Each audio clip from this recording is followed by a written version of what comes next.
नमस्कार दोस्तों, स्वागत है आप सभी का बिहार बोर्ड स्टडी चैनल में।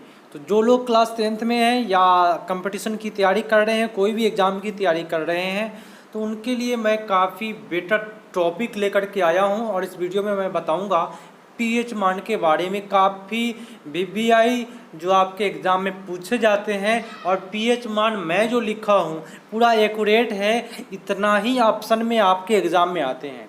तो बुक पर निर्भर नहीं कीजिएगा, मैं जो लिखा हूँ पीएच मान वही आपके एग्ज़ाम में ऑप्शन में दिखाई देगा। बाकी आपको बुक में एक इधर उधर हो सकता है, तो बुक पर नहीं जाना है आपको। जो ऑप्शन एग्ज़ाम में देता है मैं वही लेकर के आया हूँ, और काफ़ी बेटर तरीक़ा से जितने भी पीएच मान हैं मैं आपको बता दूंगा कौन कौन से वीवीआई पीएच मान जो आपके एग्ज़ाम में पूछे जाते हैं। तो शुरू करते हैं आज का प्रथम प्रश्न। आप लोग मेरे चैनल पर नए हैं तो सब्सक्राइब कर दीजिए, और मेरे चैनल पर नए हैं तो दोस्तों के पास शेयर भी कीजिए और लाइक ज़रूर कीजिएगा, ठीक है। तो चलते हैं प्रथम क्वेश्चन की ओर। प्रथम क्वेश्चन कहता है एक बगल में पदार्थ और एक बगल पीएच मान।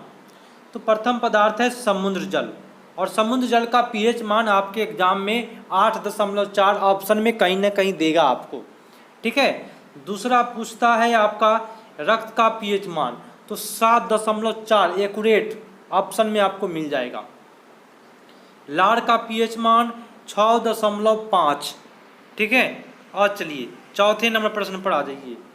दूध का पीएच मान 6.4 पूरा एक्यूरेट मिलेगा आपको, ऑप्शन में 6.4 दिखाई देगा आपको। मूत्र का पीएच मान 6, शराब का पीएच मान आपका 2.8, सिरका का पीएच मान 2.2, 2.4 है ना। एक्यूरेट यही रहेगा ऑप्शन में, है ना, डरना नहीं है, यही आपको दिखाई देगा।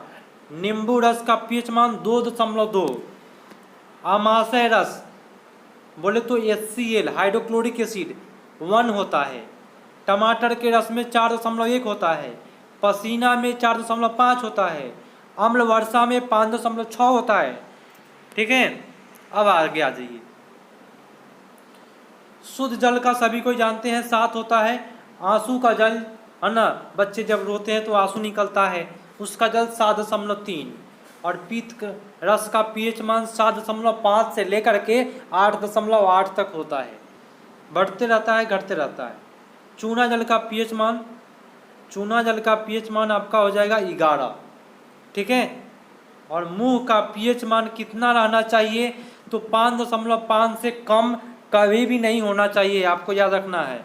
5.5 से कम नहीं होना चाहिए, नहीं तो हमारे दांतों का इनामेल परत जो होता है वह नष्ट हो जाता है। तो 5.5 को ऊपर है तो ठीक है, और उससे कम आ रहा है तो मुंह का जो पीएच मान है वह बढ़ जाएगा, और इनामेल परत जो दांतों का है वह नष्ट होने लगेगा। तो आपके एग्जाम में कौन कौन से पूछेंगे मैं आप बताता हूँ। ये आपका ब्लड का पूछता है, ठीक है, दूध का पूछता है। चलिए आगे देख लीजिए, मैं बताऊंगा वही, आप लोग काफ़ी ट्रिक है, ट्रिक नहीं अधिकांशतः पूछे जाते हैं। उसके बाद आपका पूछ लेगा मूत्र का पीएच मान, ठीक है। सिरका पूछता है आपके एग्जाम में, सिरका का पीएच मान।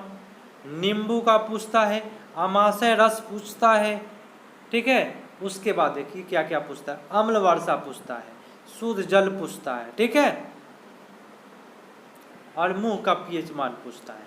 तो इतना आपको याद रखना है, अगर हो सके तो टोटल याद रखें, टोटल का एक साथ आप सभी को स्क्रीनशॉट ले ले, हो सके तो टोटल याद रखें तो बेटर है, कोई ज़्यादा नहीं है।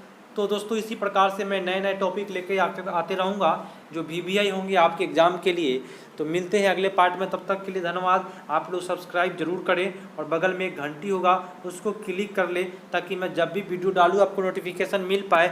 और लाइव क्लास के लिए मैं आपको टाइम बता देता हूँ, मॉर्निंग में 7:35 से चलता है, और नाइट में 8:35 से चलता है क्लास 10th वालों का लाइव क्लास।